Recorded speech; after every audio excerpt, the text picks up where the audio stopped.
الحمد للہ وکفا والصلاة والسلام علی عبادہ الذین اصطفیٰ، خصوصاً علی افضلہم وخاتم النبیین محمد الامین وعلی آلہ وصحبہ اجمعین، اما بعد فاعوذ باللہ من الشیطان الرجیم، بسم اللہ الرحمن الرحیم۔ وَلَقَدْ أَرْسَلْنَا نُوحًا وَإِبْرَاهِيمَ وَجَعَلْنَا فِي ذُرِّيَّتِهِمَا النُّبُوَّةَ وَالْكِتَابَ فَمِنْهُمْ مُهْتَدٍ وَكَثِيرٌ مِّنْهُمْ فَاسِقُونَ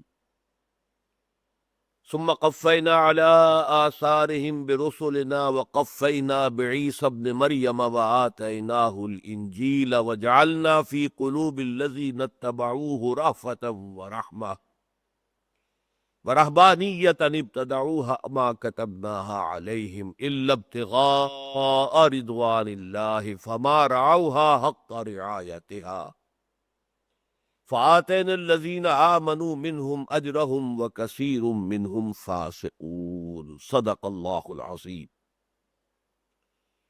رب اشرح لي صدری ويسر لي أمری واحلل عقدة من لسانی يفقهوا قولی۔ اللہم ربنا الہمنا رشدنا واعذنا من شرور انفسنا، اللہم ارنا الحق حقا وارزقنا اتباعہ وارنا الباطل باطلا وارزقنا اجتنابہ، آمین یا رب العالمین۔ سورہ حدید کے 3 رکوع ہم پڑھ چکے ہیں، اور ان میں جو اس کا کلائمیکس ہے، یوں سمجھیے کہ نقطہ عروج، کرکس آف دی میٹر، وہ 3 رکوع کی آخری آیت کہ ہم نے اپنے رسولوں کو معجزات کے ساتھ، بینات کے ساتھ بھیجا اور ان کے ساتھ اپنی کتاب اور میزان نازل کی تاکہ لوگ عدل پر قائم ہوں۔ اب عدل پر قائم ہونے میں کچھ لوگ تو ایسے سلیم الفطرت ہو سکتے ہیں، ظالموں کے طبقے سے تعلق رکھتے ہوں، لیکن پھر بھی جب سمجھایا جائے تو سمجھ جائے، لیکن اکثر و بیشتر ان میں وہی ہوتے ہیں کہ جو ریزنٹ کرتے ہیں اور جو اپنے مفادات کو پروٹیکٹ کرتے ہیں، جو ظلم سے باز نہیں آتے۔ تو ان کے لیے بالآخر عدل کو چاہنے والوں کے لیے اور عدل کا نظام قائم کرنے والوں کے لیے ان سے ٹکر لینا ناگزیر ہو جاتا ہے، اور اس ٹکر کا کی آخری شکل جو ہے وہ قتال ہے، جنگ ہے، مسلح تصادم۔ چنانچہ سورہ حدید کی اس آیت میں اس کی طرف بھی اشارہ کر دیا گیا، وَأَنزَلْنَا الْحَدِيدَ فِيهِ بَأْسٌ شَدِيدٌ وَمَنَافِعُ لِلنَّاسِ وَلِيَعْلَمَ اللَّهُ مَن يَنصُرُهُ وَرُسُلَهُ بِالْغَيْبِ إِنَّ اللَّهَ قَوِيٌّ عَزِيزٌ۔ میں ابھی ترجمہ نہیں کر رہا، تفصیل سے ہم پڑھ چکے۔ اس کے علاوہ سورہ حدید میں ہم نے دیکھا کہ حیات دنیاوی کی بے بضاعتی کا بہت ہی تفصیل کے ساتھ تذکرہ کیا گیا، اور کہا گیا کہ اصل کام تو یہ ہے کہ انسان جو کچھ اللہ نے اسے دنیا میں دیا ہے اسے اس کی راہ میں کھپائے، لگائے، صرف کرے، تاکہ وہ نظام عدل و قسط قائم ہو۔ اس کے لیے انفاق مال بھی کرے، انفاق نفس بھی کرے، انفاق جان بھی کرے، حتیٰ کہ اپنی جان دینی پڑے وہ بھی دے۔ اب یہ جو اس پوری صورت کے مضمون کا اٹھان ہے اور اس کا جو ارتقاء ہے، اس میں ایک امکان پیدا ہوتا ہے شیطان کے آخری حملے کا، کہ دنیا کی یہ مذمت جو ہے، اگرچہ میں نے اس موقع پر بھی آپ کو بتا دیا تھا وہ آیت پڑھتے ہوئے کہ اعلموا انما الحیات الدنیا لعب ولہو وزینۃ وتفاخر بینکم وتکاثر فی الاموال والاولاد، تو میں نے عرض کیا تھا کہ اگر یہ دنیا حجاب بن جائے، آخرت سے آپ کو غافل کر دے، تو پھر یہ دار الغرور ہے، یہ دھوکے کی ٹٹی ہے، وما الحیات الدنیا الا متاع الغرور۔ لیکن فی نفس ہی یہ بہت بڑا ایسٹ ہے، اسی دنیا میں آپ بوئیں گے تو آخرت میں کاٹیں گے۔ نیک اعمال کرنے کی جگہ یہ ہے۔ اس اعتبار سے دنیا جو ہے، حضور نے جو فرمایا الدنیا مزرعۃ الآخرہ، دنیا جو ہے وہ آخرت کی کھیتی ہے، یہاں بو گے تو وہاں کاٹو گے۔ لیکن شیطان جو ہے، چونکہ وہ ہر مرحلے پر اپنا ایک نیا داؤ آزماتا ہے، جو آدمی اس حقیقت کو جان گیا کہ دنیا جو ہے یہ تو میرے لیے کوئی حقیقت رکھنے والی شے نہیں ہے، بلکہ مجھے میرے اصل مقصد آخرت سے غافل کرنے والی شے ہے، تو اب شیطان اڑنگا لگاتا ہے کہ اسے رہبانیت پہ مبتلا کر دیا جائے۔ ترک دنیا، چھوڑو اس دنیا کو، دفع کرو اسے، جاؤ جنگلوں میں بیٹھ جاؤ، غاروں میں بیٹھو، تپسیائیں کرو، پہاڑوں کی چوٹیوں پہ جاؤ، ننگے بدن جو ہے برفانی فضا میں کھڑے رہو، ایک ہاتھ اونچا کرو تو نیچا کرو ہی نہ یہاں تک کہ سوکھ جائے۔ یہ تپسیائیں جو ہے عیسائیوں نے بہت کی، ہندوؤں نے بہت کی۔ یہ ترک دنیا جو ہے یہ ایک غلط رخ ہے جس پر کہ شیطان ڈال دیتا ہے۔ اللہ یہ چاہتا ہے دنیا میں رہو، دنیا کے طالب نہ بنو، بلکہ دنیا کو خیر کی طرف چلانے کی جد و جہد کرو، یہاں سے ظلم کے استحصال کی جد و جہد کرو، یہاں عدل و انصاف کو قائم کرنے کی کوشش کرو۔ ترک دنیا کا مطلب تو یہ ہو جائے گا کہ تم نے دنیا کو شریروں کے لیے، ظالموں کے لیے، بدماشوں کے لیے چھوڑ دیا، یعنی یہ کہ وہاں رہ کر مقابلہ ان کا کرتے، تم نے ان کا راستہ صاف کر دیا، تم جا کر پہاڑوں میں اور غاروں کے اندر جا کر بیٹھ گئے، تو گویا کہ انہیں تو پوری طرح کھل کھیلنے کا موقع مل گیا۔ یہ اصل مضمون ہے، گویا کہ ایک وضاحت جسے کہا جائے کہ جو سورہ حدید کے چوتھے رکوع کا ہے۔ لیکن جیسے کہ قرآن کا اسلوب ہے، کسی ایک مضمون کو بیان کرنے کے لیے پہلے تمہید بڑی لمبی اٹھائی جاتی ہے۔ یہاں اصل میں تو حضرت عیسیٰ علیہ السلام کے جو پیرو تھے، جنہوں نے رہبانیت ایجاد کر لی تھی، ان کی مذمت مقصود ہے، لیکن آغاز کہاں سے کیا گیا؟ وَلَقَدْ أَرْسَلْنَا نُوحًا وَإِبْرَاهِيمَ، ہم نے ہی بھیجا تھا نوح کو بھی اور ابراہیم کو بھی، وَجَعَلْنَا فِي ذُرِّيَّتِهِمَ النُّبُوَّةَ وَالْكِتَابَ، اور ہم نے رکھ دی انہی کی اولادوں میں نبوت بھی اور کتاب بھی۔ اب یہ دیکھیے ہے تو تمہید، لیکن یہ تمہید جو ہے ایک بہت اہم ضمنی مضمون کو واضح کر رہی ہے۔ حضرت نوح کو تو ہم کہتے ہیں آدم ثانی، اس وقت تک حضرت آدم کی جتنی اولاد جس علاقے تک پھیلی تھی وہ سب کی سب غرق ہو گئی، لہذا اس کے بعد جو نسل انسانی چلی ہے وہ حضرت نوح سے چلی، حضرت نوح کے 3 بیٹوں سے، تو وہ آدم ثانی ہو گئے، اور سب سے پہلے رسول بھی حضرت نوح ہے۔ حضرت آدم اور حضرت نوح کے درمیان نبی تو ہے کچھ، حضرت شیس علیہ السلام، حضرت ادریس علیہ السلام، اور بھی ہو سکتے ہیں، لیکن یہ ہے کہ کوئی رسول نہیں آیا۔ رسول پہلے جو ہے، حضرت آدم بھی نبی تھے، رسول نہیں تھے، لیکن پہلے رسول نوح ہے۔ تو حضرت نوح علیہ السلام کی قوم اور جو بھی اس وقت تک کی انسانی آبادی تھی غرق ہو گئی، تو پھر جو در حقیقت اولاد آدم چلی ہے وہ حضرت نوح سے، تو ذکر ان کا کیا۔ وَلَقَدْ أَرْسَلْنَا، چونکہ ارسلنا بھیجنا، رسول کا یہاں پر ذکر ہے، تو لہذا آدم سے نہیں بات شروع کی گئی، وہ نبی تھے، رسول نہیں تھے۔ ہم نے بھیجا نوح کو اور ابراہیم کو، وَجَعَلْنَا فِي ذُرِّيَّتِهِمَ النُّبُوَّةَ وَالْكِتَابَ، اور ہم نے انہی کی نسل میں کتاب اور نبوت رکھ دی۔ دیکھیں حضرت آدم سے حضرت نوح تک ہم نہیں کہہ سکتے 2000-3000 برس کتنا عرصہ ہے، تو اس میں ظاہر بات ہے کہ بہت سے لوگوں کے اندر حضرت آدم کی اولاد میں سے بہت سے لوگوں کے اندر نبوت ہو سکتی ہے۔ حضرت نوح علیہ السلام کے بعد پھر نبوت صرف حضرت نوح کی اولاد میں، تم ویسے بھی آدم ثانی ہے، تو حضرت نوح سے حضرت ابراہیم اگر 2-3 ہزار برس کا عرصہ ہے، تو حضرت نوح کے تینوں بیٹوں سے جو نسلیں چلی ہیں ان میں نبوت و رسالت ہو سکتی ہے۔ حضرت سام علیہ السلام، ان کی اولاد جو ہے جنوب کی طرف اتر گئی، جزیرہ نمائے عرب جو ہے، عرب عالم عرب جو اس وقت کہلاتا ہے، یہ اس کے اندر حضرت سام کی اولاد، سامی سیمیٹکس جنہیں ہم کہتے ہیں، وہ نسل آباد ہو گئی۔ حضرت حام کی اولاد مشرق اور مغرب میں گھوم گئی، ایران اور افغانستان اور ہندوستان، ادھر یہ ہے کہ مغرب میں جا کر ایک طرف افریقہ میں جو مصر اور سوڈان، اور ایک طرف یورپ کے اندر یہ جو 3 ممالک ہیں سینٹرل یورپ کے، فرانس، جرمنی خاص طور پر، اور اٹلی۔ اور حضرت یافس کی اولاد وہ تھی کہ جس نے پہاڑی سلسلہ جو ہے سینٹرل ایشیا کا، اس کو کراس کیا اور اس کے شمال میں جا کر پھر مشرق و مغرب پھیل گئے۔ گوگ، میگوگ، توبال، موسک، یہ ان کے بیٹوں کے نام ہیں۔ لیکن یہ کہ حضرت نوح علیہ السلام کے بعد سے حضرت ابراہیم علیہ السلام تک ان تینوں نسلوں میں نبوت ہو سکتی ہے۔ اور ظاہر بات ہے کہ حضرت حام کی اولاد کے اندر حضرت ابراہیم سے پہلے کوئی نبی گزر سکتے ہیں، ہو سکتا ہے کہ نبی آئے ہو، رسول آئے ہو، لیکن وہ پری ہسٹورک ایرا کہلاتا ہے، ہمارے پاس اس کی تاریخ ہے ہی نہیں۔ اصل میں ہسٹورک ایرا جو ہے 5000 برس سے شروع ہوتا ہے، اور یہی تقریباً زمانہ حضرت ابراہیم کا ہے۔ تو ڈاون آف ہسٹری جسے کہا جاتا ہے، کہ جو صبح تاریخ ہے، اس سے پہلے پری ہسٹورک ایرا، تو صبح تاریخ حضرت ابراہیم سے شروع ہوتی ہے۔ تو حضرت سام کی اولاد میں حضرت ابراہیم سے پہلے جو دو رسول آئے ہیں، انبیاء بہت سے آئے ہوں گے، تو ان کا قرآن نے ذکر کیا، حضرت ہود اور حضرت صالح۔ یہ جزیرہ نما عرب کے اندر اتری ہوئی قوم جو تھی، سامی النسل، لیکن حضرت ابراہیم سے پہلے۔ تو حضرت ابراہیم سے پہلے جیسے حضرت ہود اور صالح ہوئے، جن کا ذکر قرآن میں ہے، یہ سامی نسل میں ہوئے، تو حام کی نسل میں، یاسس کے نسل میں بھی انبیاء اور رسول ہو سکتے ہیں، لیکن حضرت ابراہیم کے بعد اب صرف ان کی نسل کے اندر نبوت ہو سکتی ہے۔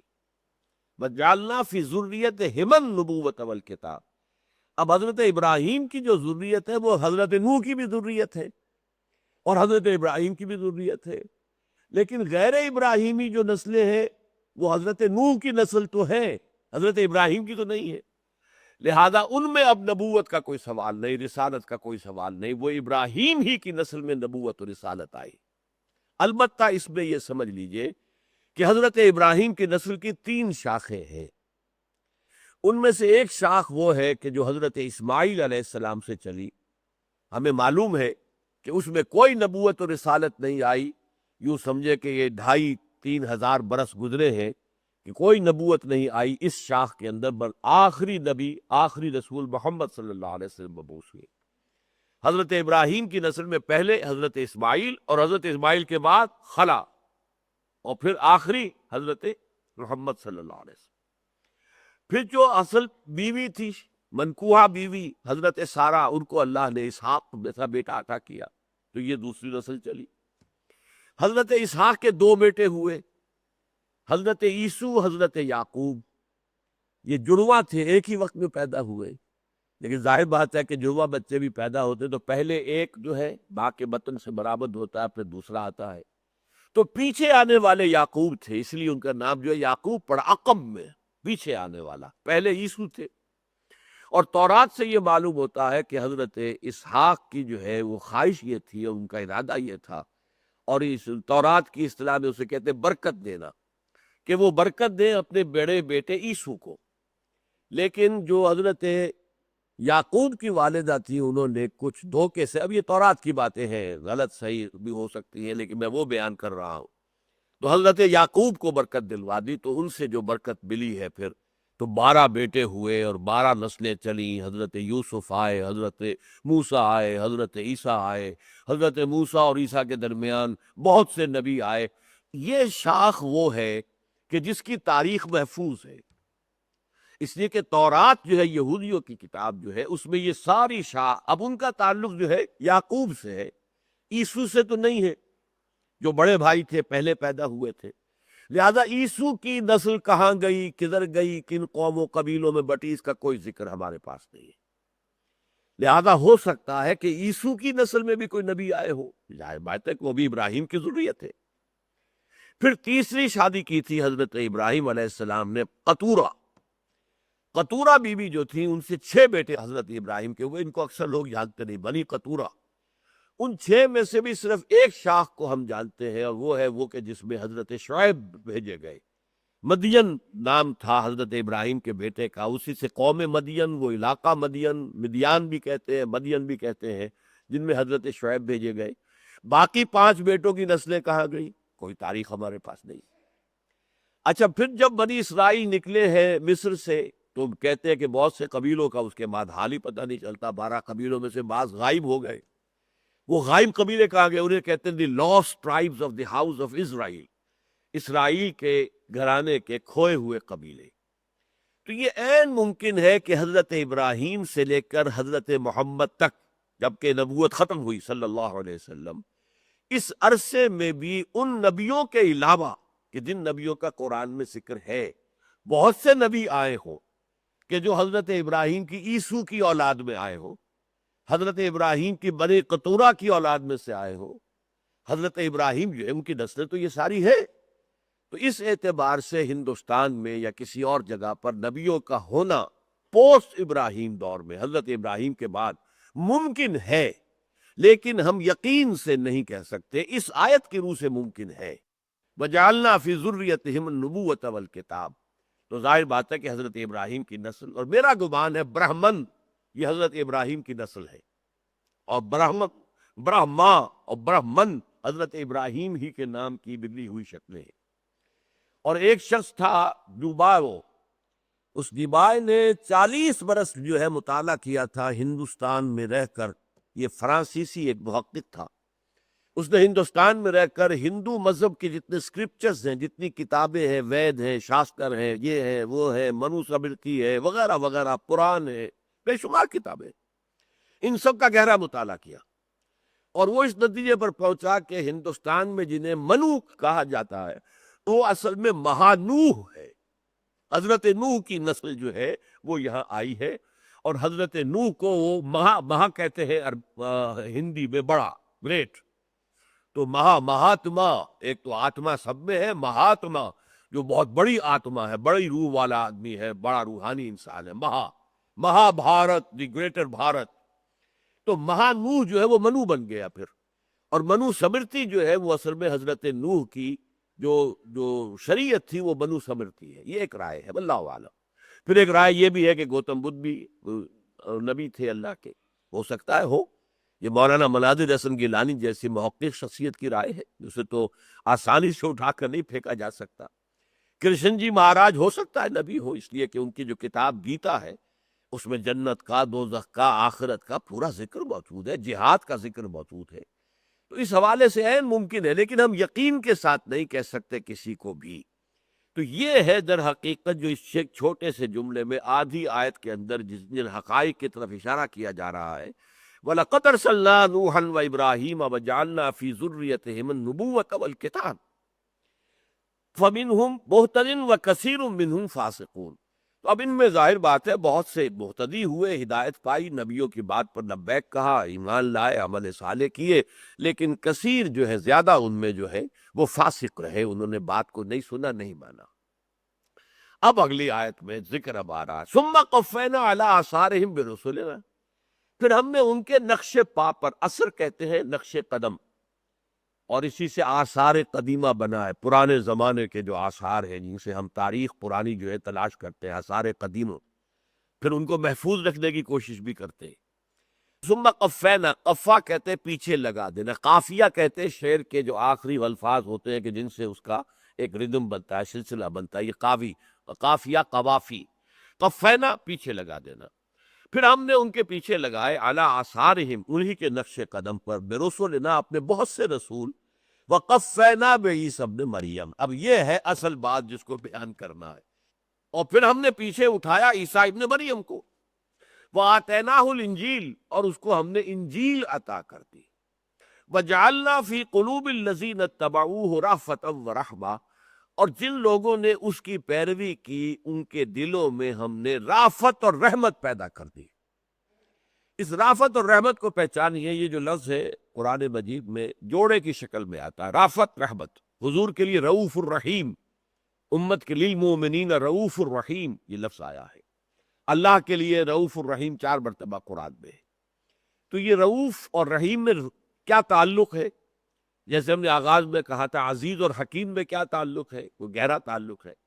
رافت و رحمت ہم عام بول دیں گے تو تقریباً مترادف الفاظ کے طور پر، رؤوف الرحیم، رؤوف الرحیم، رؤوف الرحیم، گویا کہ یہ ہم معنی الفاظ نہیں، ان میں ایک فرق ہے۔ رافت جو ہے وہ ایک کیفیت ہے جو انسان کے دل میں پیدا ہو جائے کسی کو دکھ میں دیکھ کر، اس کے اندر ایک احساس ہو، اس کے درد کو وہ اپنے دل میں محسوس کرے کہ خنجر چلے کسی پہ تڑپتے ہیں ہم امیر، سارے جہاں کا درد ہماری جگر میں ہے۔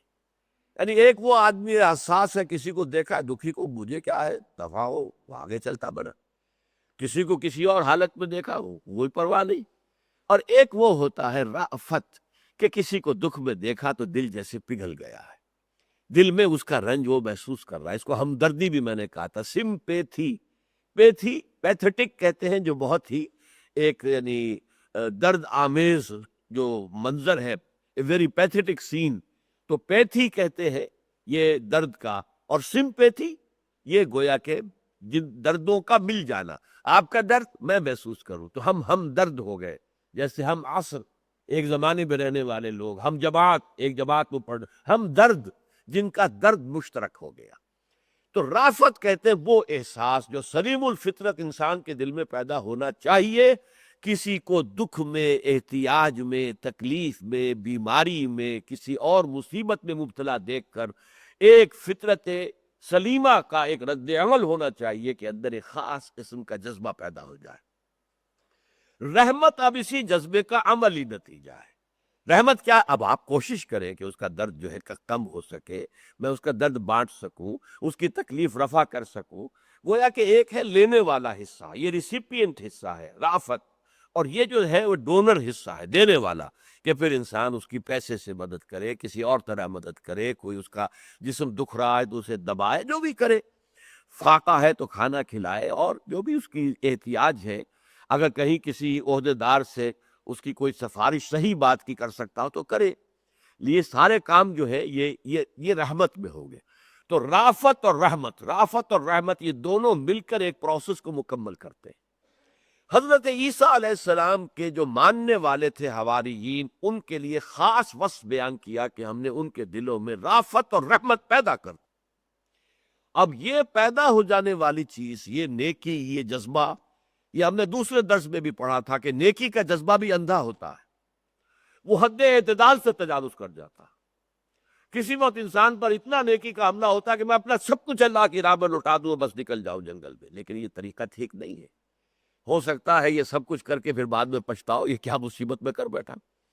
تو جو ہے اصل میں نیکی کے جذبے کے لیے بھی کوئی بیلنس چاہیے، کوئی ماڈل چاہیے جس کو دیکھ کر ہم اس کو اپنا. اسی لیے آیا بر میں نے کہا تھا کہ نیکی کی روح کیا ہے؟ ایمان باللہ اور ایمان بالآخرہ. نیکی وہی عمل ہے جو اللہ کی رضا کے لیے اور آخرت کی فلاح کے لیے کیا جائے، کوئی اور نیت نہ ہو، کوئی دنیاوی نیت نہ ہو. لیکن نیکی کے لیے ہمیں ایک ماڈل چاہیے، مجسم نیکی، جس میں توازن ہو، اعتدال ہو، انتہا پسندی نہ ہو. وہ ماڈل ہے محمد الرسول اللہ صلی اللہ علیہ وسلم. لقد کان لکم فی رسول اللہ اسوۃ حسنہ. تو یہاں بھی کیا ہوا کہ ان کے دلوں میں جو رحمت اور رافت اور رقت پیدا کر دی تھی، وَرَهْبَانِيَّةً ابْتَدَعُوهَا، اس کی بنا پر انہوں نے رہبانیت ایجاد کر لی.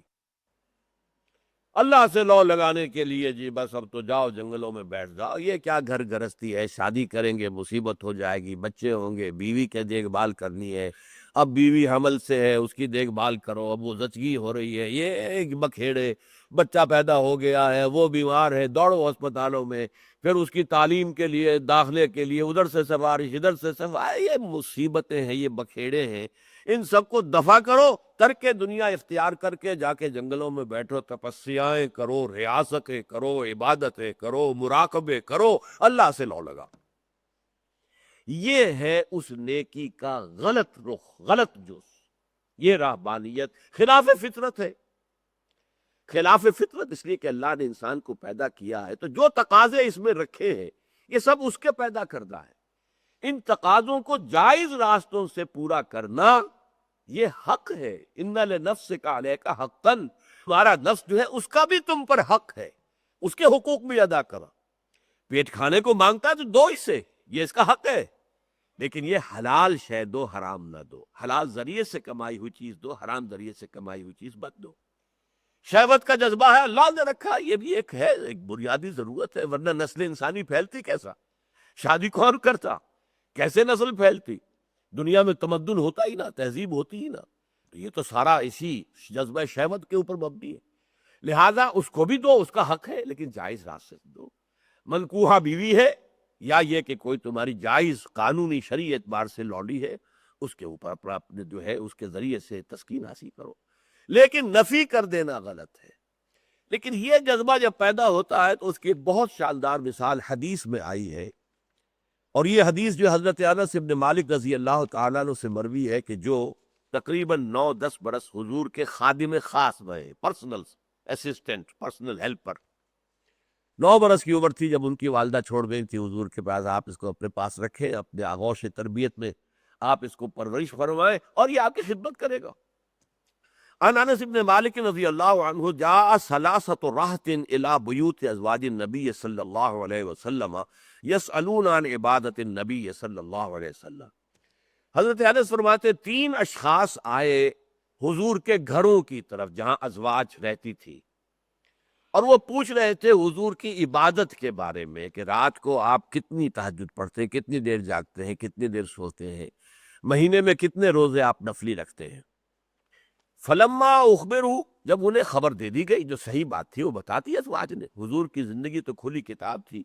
کانہم تقالوہا، تو انہیں محسوس ہوا یہ تو تھوڑی ہے عبادت جو حضور کر رہے ہیں. اب چونکہ حضور کا معاملہ تھا تو اس کی انہوں نے توجیہ کی. فَأَيْنَ نَحْنُ مِن رسول اللہ، بھئی ہمارا اللہ کے رسول سے کیا مقابلہ؟ اللہ کے رسول کا تو صلی اللہ علیہ وسلم معاملہ یہ ہے وَقَدْ غُفِرَ لَهُ مَا تَقَدَّمَ مِن ذَنبِهِ وَمَا تَأَخَّرَ. ان کے تو اللہ تعالیٰ کے اپنے قول کے مطابق تمام اگلے پچھلے گناہ اللہ پہلے ہی معاف کر چکا. تو حضور کے لیے تو اتنی عبادت کافی ہے. ٹھیک ہے، میرے لیے تو کافی نہیں ہے، میں تو گناہ کی پوٹ ہوں، ہم تو سراپا گناہ ہیں، تو ہمارے لیے اتنی عبادت کافی نہیں ہے. تو قال احدهم اما انا فاصلی اللیل ابدا، ایک نے کہا میں تو پوری رات ہمیشہ نماز پڑھا کروں گا.